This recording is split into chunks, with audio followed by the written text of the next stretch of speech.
ಭಾರತವು ಜಗತ್ತಿನಲ್ಲಿ ಅತಿ ಹೆಚ್ಚು ಹಲಸು ಬೆಳೆಯುವ ದೇಶವಾಗಿದೆ. ಈಗೀಗ ಭಾರತವು ರಫ್ತು ಮಾರುಕಟ್ಟೆ ಹಿಡಿಯುತ್ತಿದೆ.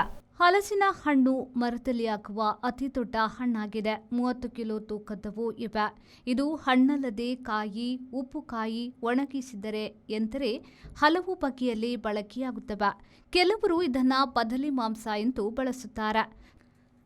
ತಾಜಾ ಹಣ್ಣು, ಕಾಯಿ ತೊಳೆ, ಕರಿದ ತೊಳೆ, ಉಪ್ಪು ಹಾಕಿದ ತೊಳೆ ಅಲ್ಲದೆ ಇದರ ಬೀಜ ಇತ್ಯಾದಿಗಳು ಸಹ ಆಹಾರವೇ ಆಗಿದೆ.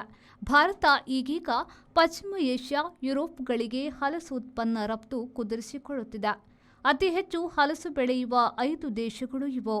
Bharat 14 lakh ton, Bangladesh 10 lakh ton, Thailand 9 lakh ton, Indonesia 6 lakh ton, Sri Lanka 3 lakh ton.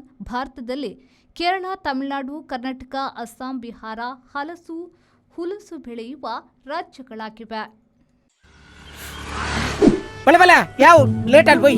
ఈ ఫర్నిచర్ ఇంక మస్తు ఇష్టాన్ని ఇల్లడి పోతాం పోయి బాబా లేదా మస్తు ఖుషి అప్పుడు బాబా ಕುಲ್ಲರ್ನ ಬುಡ್ಸೋದಿಚ್ಚಿಗೆ ಅಂದ್ ಕೈತಲ್ ಇಲ್ಲಡ್ ಮಾತಾಡಲ್ಲ ವೀಕಿದೆ ಫರ್ನಿಚರ್ ಉಂಡು ಈರಿಂಗ್ ದಾಲ್ ತೆತ್ಕೋರ್ಪಿ ನೆಂಜಿ ಪೋಲೇರು ಬೇಬಿ ಯಬಾ ವೀಕೆ